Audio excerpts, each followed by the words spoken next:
सरकारी वकील मेजर पुरी ने ठीक कहा है, बिल्कुल ठीक कहा है।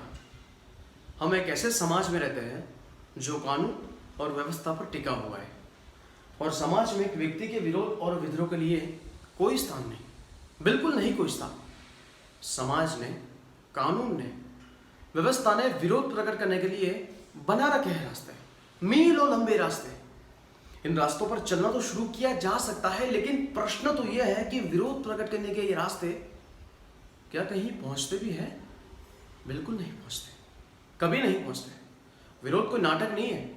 अंतिम अंग लास्ट एक्ट तक पहुंचने की प्रतीक्षा करें। शक्तिशाली लोगों के विरोध को राजनीतिक विरोध कहा जाता है, जो उन्हें एक ही छलांग में बिठा देता है सत्ता की बिल्कुल पास रखी कुर्सी पर।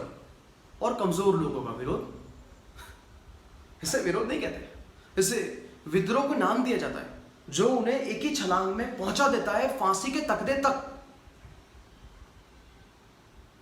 जब छोटे छोटे विरोध लगातार दबा दिए जाए, अनसुने अनदेखे कर दिए जाए, तो हमेशा एक भयंकर विस्फोट होता है, प्राण घातक विस्फोट। कानून और संविधान ने सबको बराबर का दर्जा और बराबर का अधिकार तो दे दिया, लेकिन बड़े आदमी ने छोटे आदमी को और ऊंचे आदमी ने नीचे आदमी को यह अधिकार नहीं दिया, कभी नहीं दिया। जो व्यवस्था, जो समाज जाति भेद के आधार पर चलेगा, ऊंच नीच के तराजू में आदमी को तोलेगा, उसकी आयु कभी भी लंबी नहीं होती, बिल्कुल नहीं होती। बराबर की बात तो सोचने के स्तर पर भी हम अपनों से छोटों को बराबर का अधिकार देने के लिए तैयार नहीं। बराबर का अधिकार, हम तो अपनी आंख उठाकर अपनी ओर देखने का हक तक देने को तैयार नहीं। इसका कारण वे सामंती प्रवृत्तियां, वे सामंती सोचने का तरीका, फ्यूडल ट्रेडिशंस, जिनसे हमें अभी तक आजादी नहीं मिली और ना ही आगे मिलेगी आजादी, कभी नहीं मिलेगी आजादी।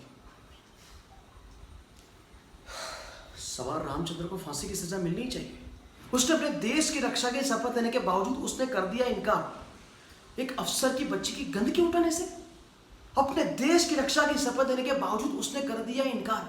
हराम की सट्टे जैसी साधारण गाली खाने से, अपने देश की रक्षा की शपथ लेने के बावजूद उसने कर दिया इनकार। अपने कान और अपनी आंख बंद कर देने से कर दिया इनकार। उसे तो दंड मिलना चाहिए, बार बार दंड मिलना चाहिए, उसे मृत्यु दंड होना चाहिए।